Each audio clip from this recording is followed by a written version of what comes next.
দ্রবণ, তাই তো? ওর মধ্যে দধি কিছুটা দেই যদি, হ্যাঁ, তাহলে আরেকটু ভালো লাগে, জানে সবাই। তাহলে নিগম কল্প তরুর গলিতং ফলং সুকমুখদামৃতম দ্রব সংযুতম।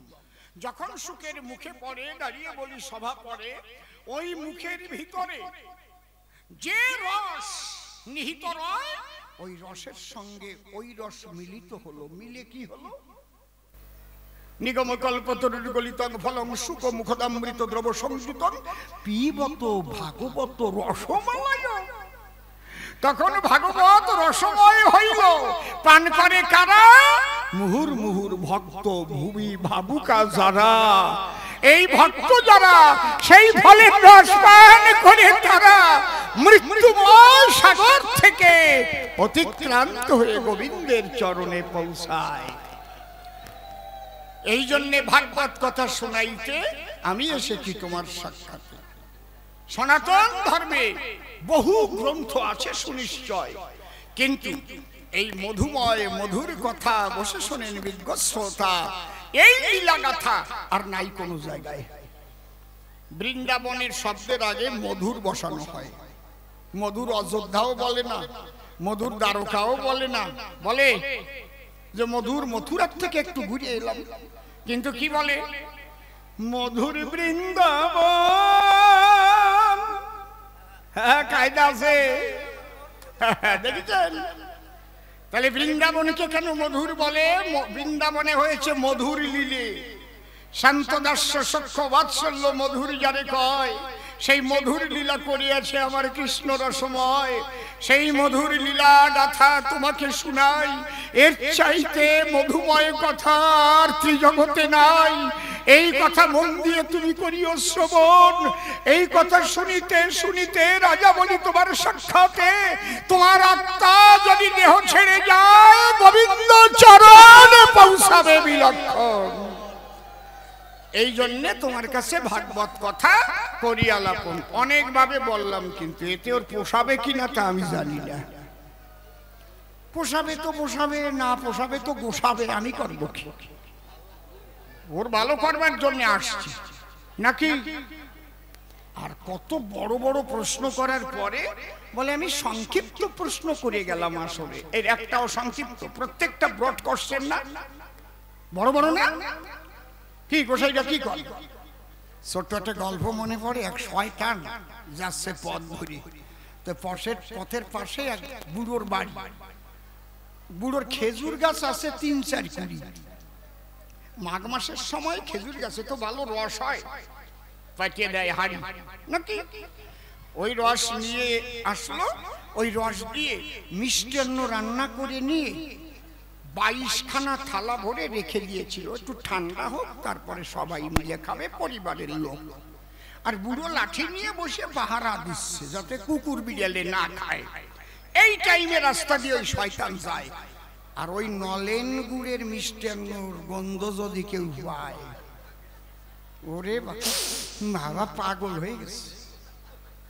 ও মনে মনে ভাবে তাই কোন কায়দায় এটা খাই। আমি একটু বুড়োর কাছে যাই। বুড়োর কাছে গিয়েই প্রণাম দিয়ে, ভালো আছেন দাদু ভাই? তোমারে তো চিনতে পারলাম না। চেনবেন তো আমার কর্মের দ্বারা, এখনো তো কিছু করি নাই, তা চেনবেন কি করে? আমি কিছু করব, তারপরে তো পরিচয় পাবেন। জয় রাধে, কায়দা আছে। কাজ না করিলে বোঝে নাকি? কেমন মানুষটা খোঁজে নাকি? নাকি কিছু করলো না। যখন কেউ চুরি করে চোর বলে চেনে তারে, হ্যাঁ ওই যে চোরা। কেউ ডাকাতি করে ডাকাত বলে চেনে তারে। কেউ সাধনা করে সাধু বলে জানে তারে। ওই যে ভালো আছেন তো নাকি? আচ্ছা, তাই তুমি কি কাজ করবার জন্য আসছো? আমি আপনার সংসারের মঙ্গল করতে আইছি। তুমি এরকম মঙ্গল করি বেড়াও নাকি? বলে হ্যাঁ। কিভাবে মঙ্গল করবা? বলে আপনি তো জানেন না, পঞ্জিকায় ব্যাসদেব লিখিছে। পঞ্জিকা বলে ব্যাসদেব লেখছে। কত বড় ফাজিলির ফাজিল দাদু ভাই, আপনার সেগুলো জানা নাই। ব্যাসদেব লিখেছে, যদি কোনো পথিক পথ দিয়ে হেঁটে যায় আর কোনো বাড়িতে যদি নলেন গুড়ের মিষ্টি অন্নের গন্ধ পায়, সেই পথিক যদি সেই মিষ্টি অন্য কিছুটা না খেয়ে চলে যায় তাহলে পরিবারের অমঙ্গল হয়। তো অন্তরে আমার আছে ভাবো আমি কিছুটা পরমান্ন সেবা করে আপনার মঙ্গল করে যাব। বুড়ো ঠিক পাইছে যে শয়তান আইছে, যাক 22 থালা তো আছে, এক থালা খেয়ে গেলে কি হবে? কি কইতে দাদু ভাই একটু জল নিয়ে আসো, অর্ডার দিচ্ছে। আরো বুড়ো মানুষ গটি নিয়ে একটু দূরে কলে গিয়ে টিপে জল আনতেছে, এর মধ্যে 22 থালা ক্লিয়ার করে ফেলেছে, চাটিয়ে চুটিয়ে। বুড়ো এসে দেখে তাই এক থালায়ও এক কণাও নাই। কয়ে ধ্বংসলীলাটা কে করলো? ওই রকম ভাষা ব্যবহার করবেন না, আপনি বললুন সেবা কার্যকে সমাধান করিয়াছে, আমি তো আপনার মঙ্গল করিতে আসিয়াছি। তুমি করিস, আমি ছাড়া আর কে? চিনে রাখেন আমাকে। তুমি কোথায় যাচ্ছ? বলে ডাক্তারখানায়। কেন? 3 মাস আমার খিদে হয় না।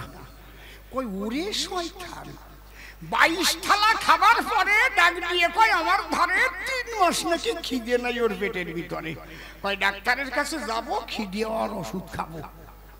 বুড়ো করে মানা, খবরদার ওই ওষুধ খাবার পরে আমার বাড়ির কাছ দিয়ে আসবা না। এমনি খাইছো 22 থালা, এরপর খাবা ঘরের সালা পালা শালা। 3টে বড় প্রশ্ন করার পরে বলে সংক্ষিপ্ত প্রশ্ন করে গেলাম আসলে। এইবার জন্ম মৃত্যু সৃষ্টি কেন হয়? জন্ম মৃত্যু না থাকলে পরে ঈশ্বরের ব্যাঘাত হয় লীলারস আস্বাদনের তরে।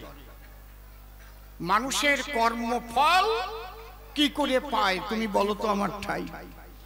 মানুষ যখন কর্ম করবে তখন সেই কর্ম অনুসারে আবার তার জন্ম হবে।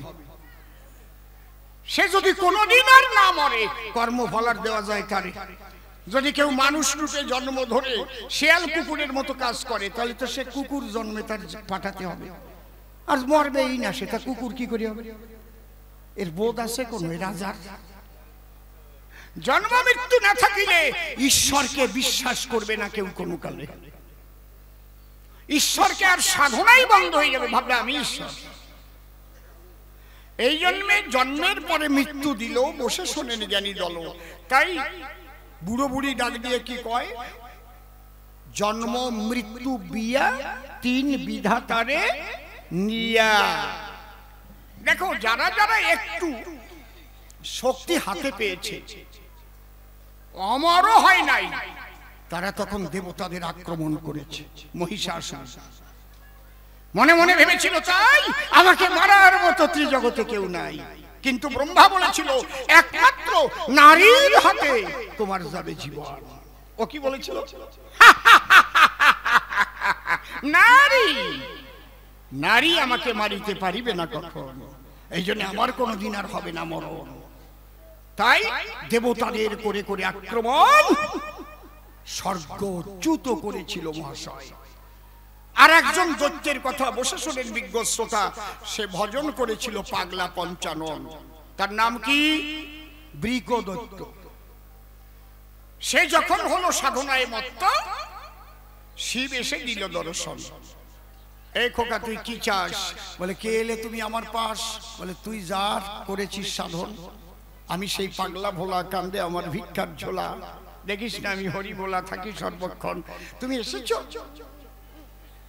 তুমি পাগলা দিগম্বর, তাহলে আমাকে দাও একটি বর। কি বর? আমি হব অমর, আমি যেন আর মরি না কখন। শিব করে মানা, এ বর কাউকে দেওয়া যাবে না, এটা বিধাতার বিধানের বিরুদ্ধে হয়ে যায়। জন্মিলে মরিতে হবে, কে কোথা অমর রবে।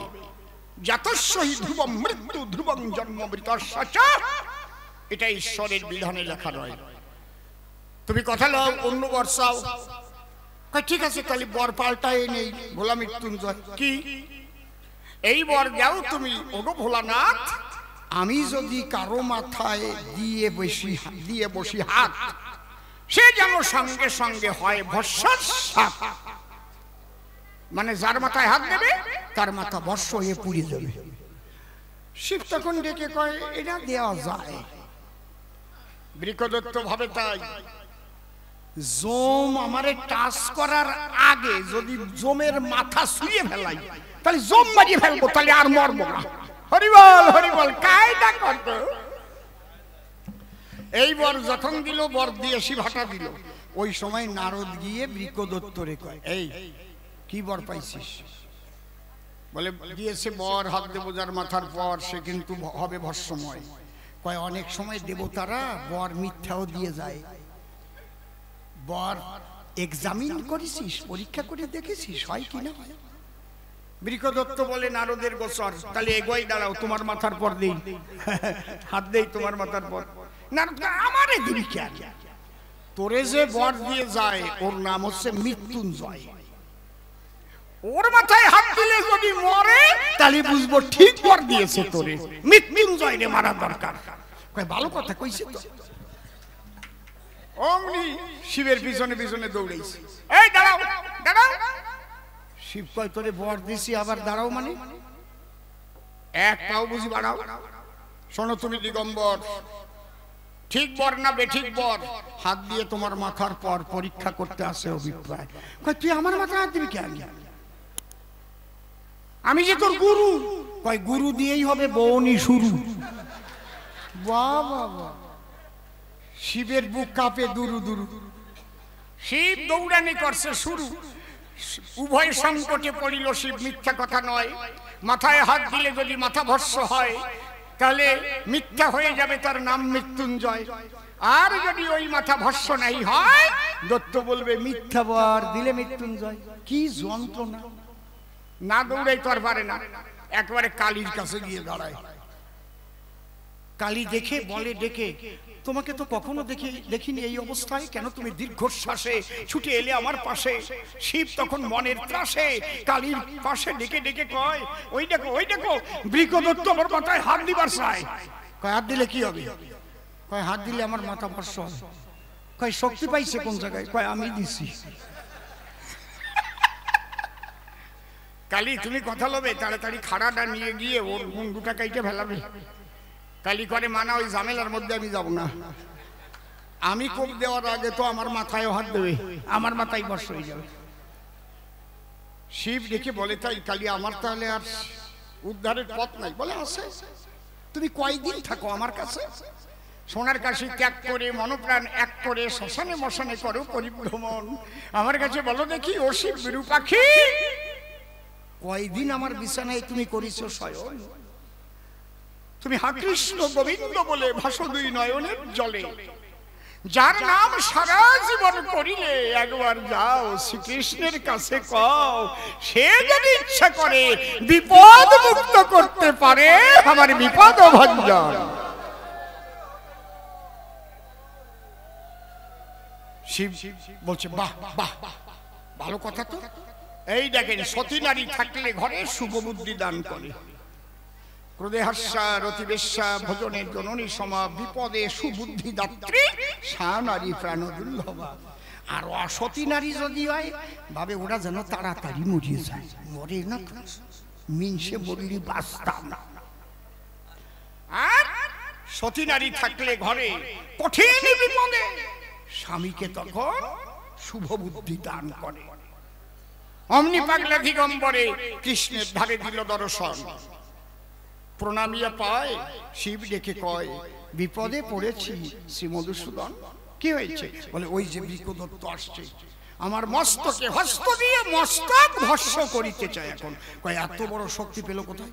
আমি দিছি। বলে কৃষ্ণ কেলে শোনা, যারে তারে শক্তি দিতে হয় না। খারাপ মানুষ যদি একবার হাতে শক্তি পায়, অন্তর দিয়ে দেখো ভেবে, তার দ্বারাই কিন্তু জগতের অকল্যাণ হবে। এই কথাটার মধ্যে অনেক কিছু লুকানো রয়, অনেক কিছু একটা কথার মধ্যে। শুনলে পরে কবি গান বাড়ে অনেক জ্ঞান। এই জন্য ভোটটা দেওয়ার আগেও বুঝতে হয় যে আমি কারে দিলি, ভালো মানুষ না খারাপ মানুষ। কার হাতে আমি শক্তি দিচ্ছি, এতে ভালো হবে না গোল্লাই যাবে? হ্যাঁ, কায়দা আছে।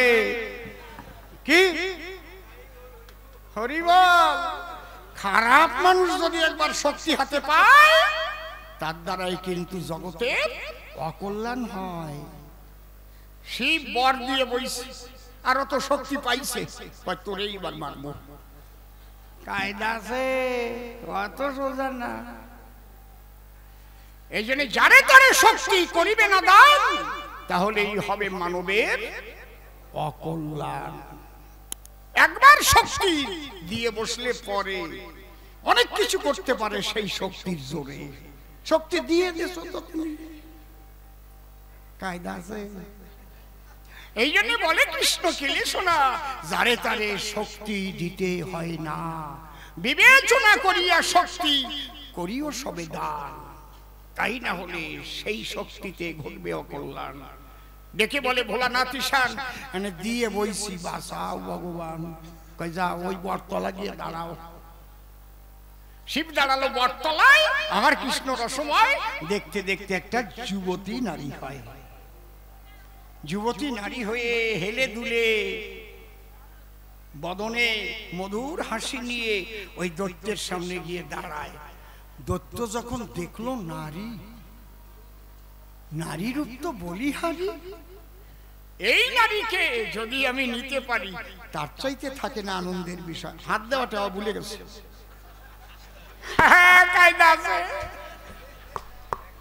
আসরিক বৃত্তি নিয়ে চলে যারা, নারীর মোহে তাড়াতাড়ি ভুলে যায় তারা। কৃষ্ণ জানে একমাত্র মোহিনী শক্তির দ্বারা ওকে বধ করা সম্ভব, তাই না হলে নয়। যখন নারী হয়ে দাঁড়াইল, দত্ত তখন ডেকে বলেছিল, ওগো নারী, আমি কি একবার জানতে পারি তোমার বাড়ি কোথায়? কথা বলো না।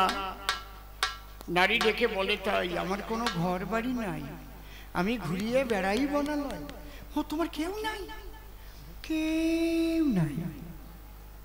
দত্তের যা আনন্দ, তাহলে পাখি হাতে আইসা গেছে, ওর আর কেউ নাই। দত্ত ডেকে বলে, আমি তোমার কেউ হলে আপত্তি আছে? বলো তাই। বলে, তোমার মতো স্বামী যদি পাই আমি, তার চাইতে থাকে না আর আনন্দের বিষয়। কিন্তু বলি, তোমার কাছে আমার একটা প্রতিজ্ঞা করা আছে। কি?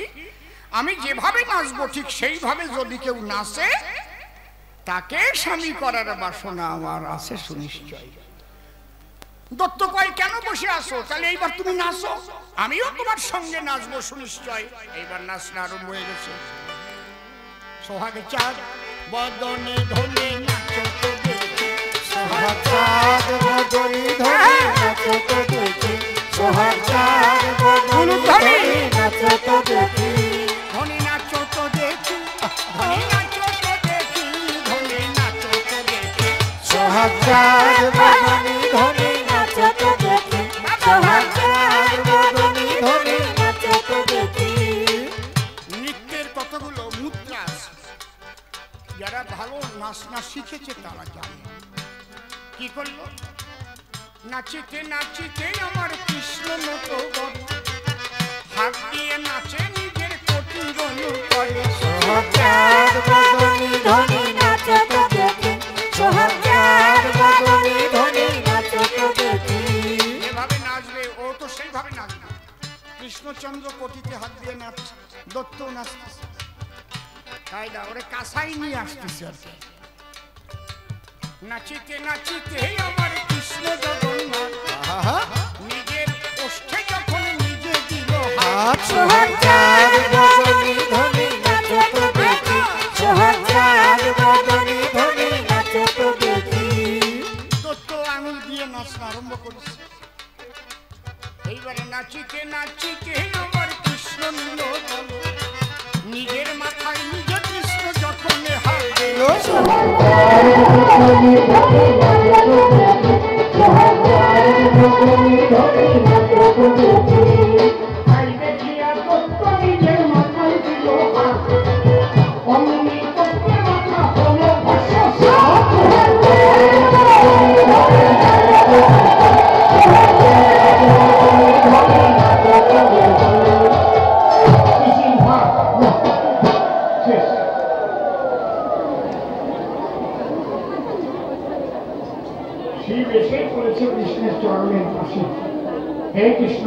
মানুষে বাঁচানো যায়। আজকের থেকে মনে রাখবা, হুঁশিয়ার হয়ে চলবা, যারে কাবে শক্তি দিবা না কত। মনে থাকবে তো আপনাদের, শক্তি যারে তারে দেওয়া যাবে না, শক্তি যারে তারে দেওয়া যাবে না। যাই না রে, তাই না কত। এই যে একটু শক্তি পেল, যার দ্বারাই শিবকেও মারতে গেল। এই জন্যে বিশ্বপিতার তাকে বধ করতে হয়েছিল। আর যদি অমর হয়ে যায়, আমার কাছে বলুন দেখি, আর বাঁচাবে নাকি? হ্যাঁ, এই জন্য দৈত্যদের অমর করা উচিত নয়। জয় রাধে। এই জন্য আমার দিকে রাখো দৃষ্টি, ভগবান করেছে জন্মের পরে মৃত্যু সৃষ্টি। আর একখানা গান গাইতে আছে অভিপ্রায়, তারপর রাসের কথা বলে ধুয়া তুলে গেছে সবা তলে, যে কি হলো ভালো কি রাস নিলে, এইটা আমার জানবার অভিপ্রায়। জয় রাধে, জয় রাধে।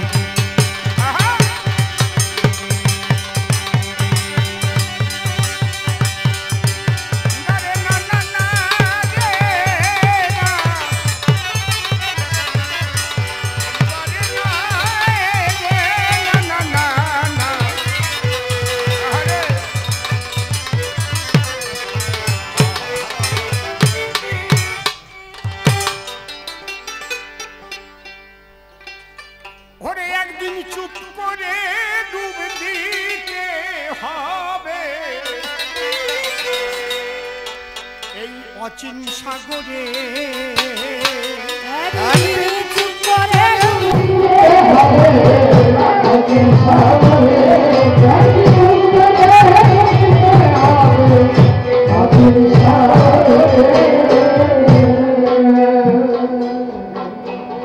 সে যে ঠিকানা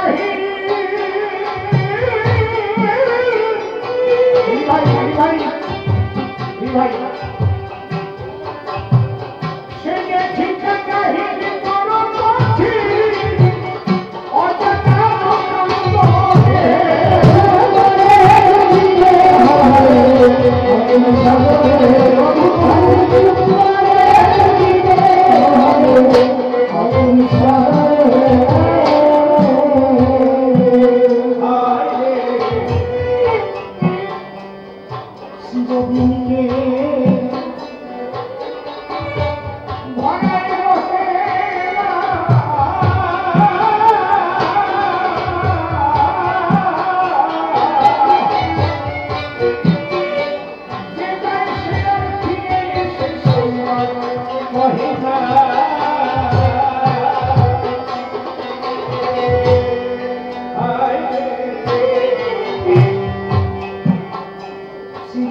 পাগল বিজয় করে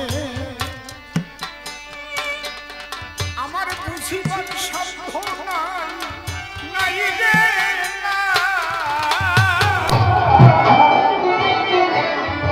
আমি পথের মধ্যে থেকে সাগর মাপতে চাই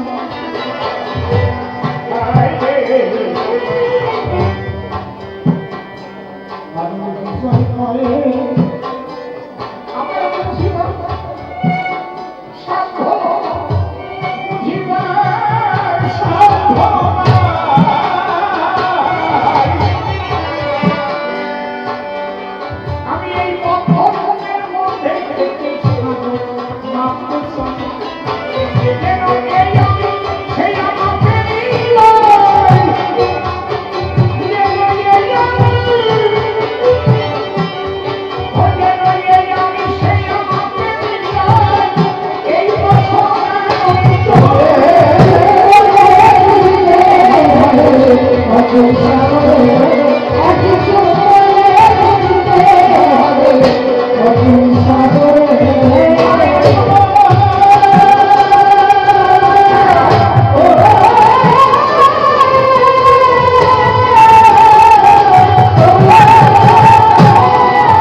সমস্ত পূজার শ্রেষ্ঠ পূজা দেওয়া হবে। একদিন নারদ ঋষি জিজ্ঞেস করেছিলেন, আচ্ছা ভগবান, আমি মাঝে মাঝে একটু মর্তধামে যাই, শব্দ এসে ঘুরে সেখানে গিয়ে দেখলাম তোমার বিরাট বিরাট মন্দির, অনেক বড় বড় মন্দির, কোথাও সোনা দিয়ে তোমার মূর্তি করা, কোথাও রূপর মূর্তি, কোথাও কষ্টি চক্রের মূর্তি, অনেক রকমের চক্র চক্র লেপেও হাতে দিয়ে তোমার ভোগ হয়। আবার এও দেখেছি নকুল জানা দেয় কোন পূজায় সন্তুষ্ট হও বলো নয় আমার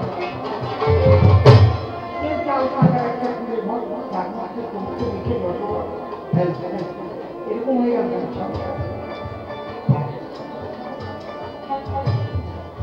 তার ভিতরে বেশ তোমার ছোট্ট একটা মাটির মন্দির,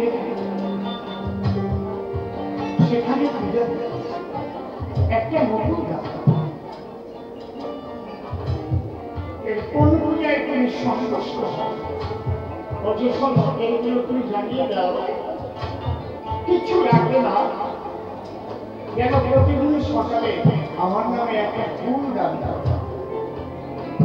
এই রং পুস্তক শ্রীকৃষ্ণায় নমঃ। নারদ কয় ঠাকুর, সব দিন তো ফুল ফোটে না,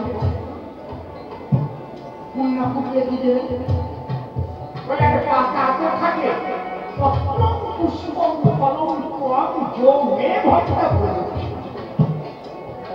তাই ঠাকুর তুমি জানো না, এমন গাড়ি আছে গাছের পাতা নাই, যেমন আমি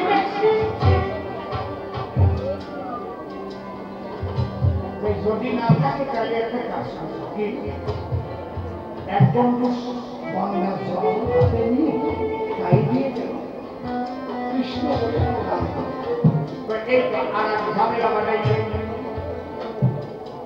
আমি জানি তো, আমি তো দুবাই কাজ করবার নাই, ওই জায়গায় বন্ধ করে করবে। আমি দেখছি না তোমার ভক্ত মরুভূমিতে সকাল হলো গঙ্গা জল হতে পারে আসল কথা না শুনলেই সরকার বলো লাগিবে না ফুল পাতা, লাগিবে না গঙ্গা জল, বলে কৃষ্ণকে শোনা সবার সঙ্গে দিয়েছি গঙ্গা যমুনা। সে কি বলে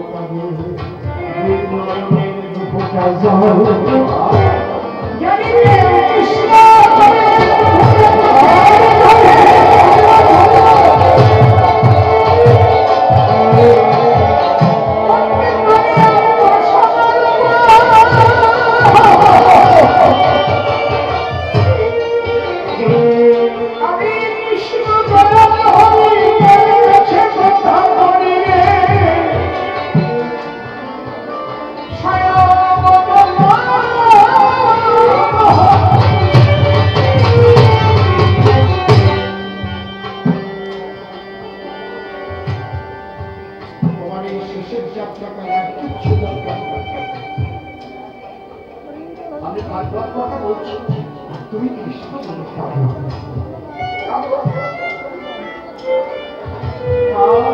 কৃষ্ণ করুণা বন্ধু জগতের পশু যোগেশ্বর গোপিকা কান্ত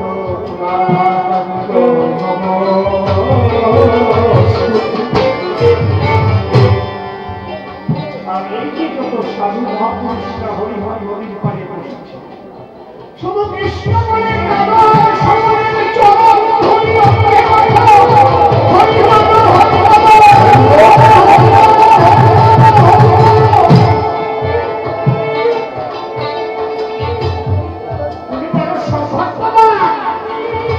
তুমি জেনে ফেলেছ, তুমি চলে যাবে, মানুষ তো বুঝতে পারে না কখন চলে যাবে।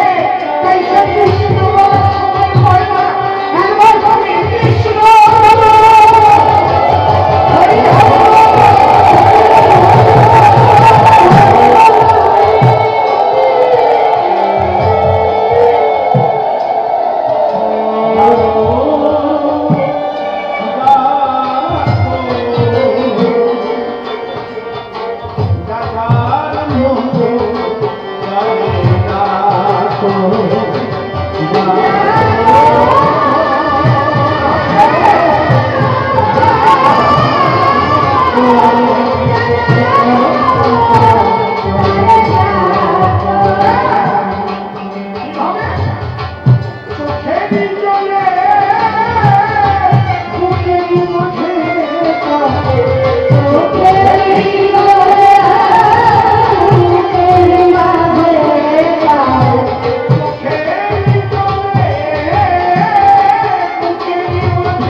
ছোট রমন্ত মনশ্চক্রে ইতিরাস, তোমারও রাস হবে। একটা জীবাত্মা পরমাত্মা মিলনের রস, আর একটা রস বৈশ্য রস। এই দেহটার মধ্যে যে আত্মাটা, সেই আত্মাটার মধ্যে কি রস ছিল, জন্ম জন্মান্তরে সাধুদেহ সঙ্গ করে কি রস আহরণ ছিল, এটা দেহটা না ধরলে রসের বহিঃপ্রকাশ ঘটত না। জয় রাধে। কথা বোঝা গেল? রস, র দন্ত স, এই দুই অক্ষরের মাঝখানে একটা শুধু আকার যদি দেই তাহলে কি হয়? তাহলে এই রস নিরাকারে ছিল আত্মার ভিতর। যখনই জড় দেহ ধারণ করে এলাম, দেহের মাধ্যমে সেই রসের প্রকাশ ঘটে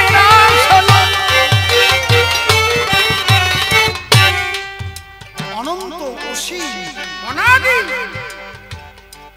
যে শক্তি শ্রীকৃষ্ণ, যাকে আমরা বলছি কৃষ্ণ নাম রাখিল গর্ভধানেতে জানিয়া, অনন্ত রাখিল নাম অন্ত। কৃষ্ণ নাম আমরাই বলছি। তিনি অনন্ত প্রেমের আধার, অনন্ত জ্ঞানের আধার, অনন্ত যোগের আধার, সবকিছু অনন্ততা। কিন্তু সে যদি দেহ না ধরে প্রকাশ না ঘটায়, তাহলে রসের প্রকাশ কি হয়? সেই রসের প্রকাশ ঘটালো মধুর রোজালয়। এই যে রসের প্রকাশ সাকারে এসেছে, এটাই হচ্ছে রস। সমস্ত রসের শ্রেষ্ঠ রস হচ্ছে সিংহার রস। সিংহার রসের উপরে আর কোনো রস নাই। কিন্তু এই সিংহার রস, আমি তো শিয়াল, কুকুর, মাছ, মাছি, পোকা মাকড়, গাছপালা সব ওই ছিলাম, সিংহার তো কম করি নাই। যে জন্মে যখনই নিয়েছি সিংহারের সুযোগ পেয়েছি, কিন্তু ওই সিংহারে আমার মৃত্যু ঘটেছে। কিন্তু এই রসের যে সিংহার, অপ্রাকৃত রসের সিংহার, হরি হরি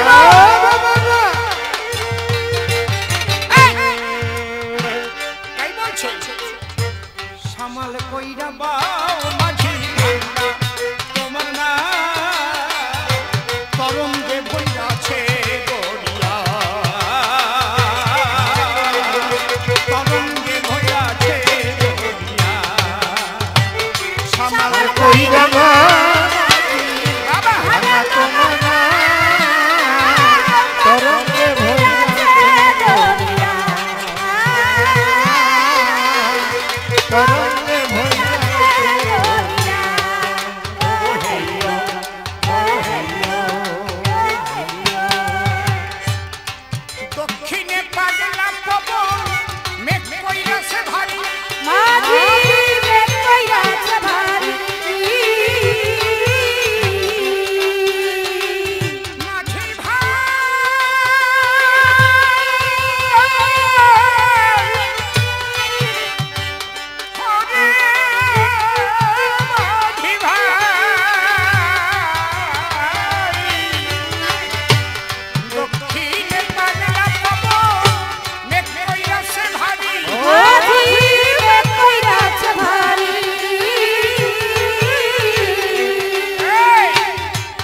আইসে নদীর ঢেউ মাঝি আইসে নদীর ঢেউ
দেহের মধ্যে জীবাত্মায় আর পরমাত্মার মিলন,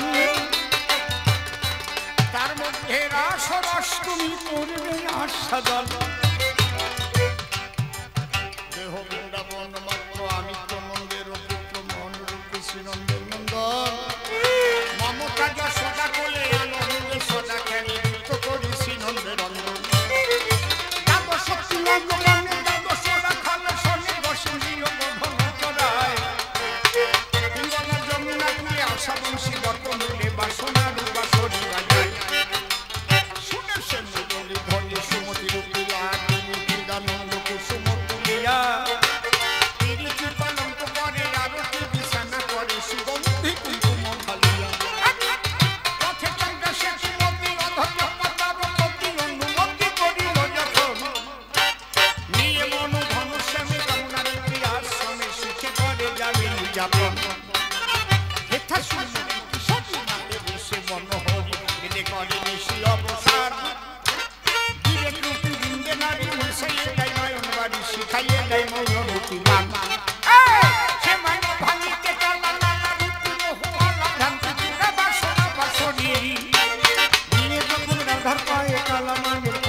প্রেমানন্দে বলো হরি বল হরি বল হরি বল হরি বল হরি বল। বৃন্দাবনে অপ্রাকৃত নবীন মদন কাম বিষ কাম গায়ত্রী যাহার উপাসনা। এই জন্য তুমি যেটা ভাবছো জাগতিক জগৎ নিয়ে রাধা কৃষ্ণের মিলনের সঙ্গে তুলনা দিও না। দোহাই ধর্ম একজনের হয়েছে আমাশা, ডাক্তারের কাছে গিয়ে বলছে ডাক্তার বাবু আমার তো ঘন ঘন আম পড়ে। ডাক্তার কয় বাড়ি যাও দুধ দিয়ে গোলায় খাইয়ে ফেলাও। ডাক্তার এটা আমাশা না, মানে আমি তো ভাবছিলাম ফজলি আম। এই জন্য আমাশার আমের সাথে ফজলি আমের তুলনা দিয়ে না। রাধা কৃষ্ণের অমৃত মধুর মিলন,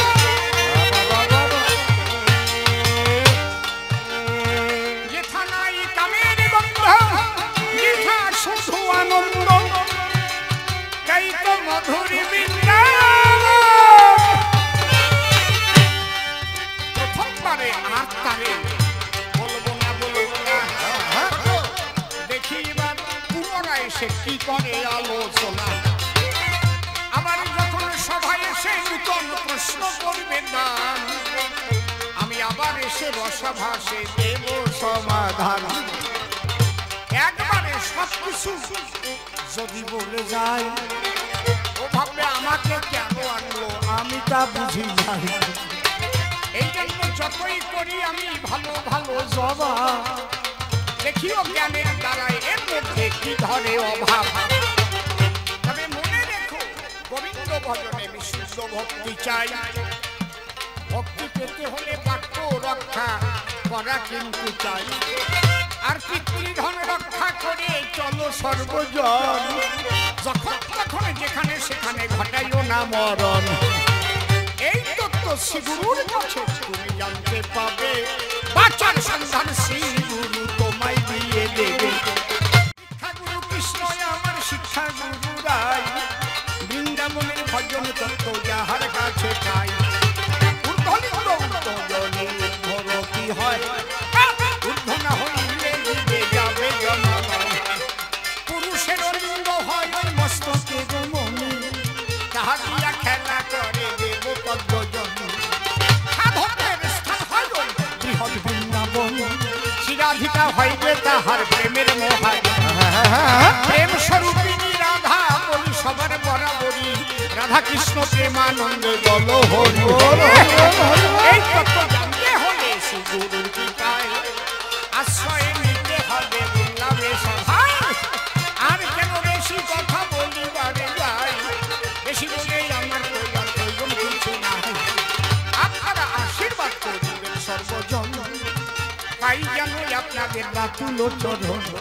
ভক্ত ভক্তের চরণ ধুলি দেবেন আমার শিরে, কৃষ্ণ বলে ভাসি যেন নয়নের নীরে। হৃদয়তে জাগে যেন প্রেম ভক্তি বল, একটু চাহি আপনাদের ওই রাতুল চরণ ফল। অন্য কিছু আকাঙ্ক্ষায় আর জীবনে নাই, ওই ভক্তের চরণ ধুলি শিরে যেন পাই। ভক্ত স্বপ্ন করে জীবন কাটাবো, ভক্তের চরণ ধুলি আমার অঙ্গেতে মাখিব। ভক্তের ভুক্ত প্রসাদ যদি আমি পাই, এর চেয়ে বড় আর জগতে কিছু নাই। প্রেমানন্দে বদন ভরে বলো হরি হরি বলো। আজ আমরা এসেছি এই মধুর ব্রজপুরী, অক্ষরনগর নয় রে এটা মধুর বৃন্দাবন। বৃন্দাবনে এসেছে এক ব্রজবাসীগণ, এটা অক্ষয় নগর হবে না তো ক্ষয়। চিরকাল থাকিবে এই অক্ষয় ও অক্ষয়, যেখানে রাধা কৃষ্ণের মন্দির স্থাপিত। প্রেমানন্দে বদন ভরে হরি হরি আমার মতো ভাবে থাকবে করি সমর্পণ। যাক চলে বেশি বলে প্রয়োজন নাই, প্রথমবারের ভাব আমি শেষ করে যাই। এরপরে সে এসে সভাতে দাঁড়াবে, দেখি এবার কোন ভাবে সে আমাকে জড়াবে। যেভাবে আমাকে সে জড়াই নিয়ে যাবে, আবার বন্ধন খুলিব। তবে প্রথমবারের ভাব আমার ক্ষান্ত হয়ে গেল। জয় জয় রাধা কৃষ্ণ প্রেমানন্দে। সবাই একবার হরি হরি বলো। গীতাই গৌর হরি বল। রাধে রাধে রাধে রাধে, জয় শ্রী রাধে জয় শ্রী রাধে হরি বল। জয়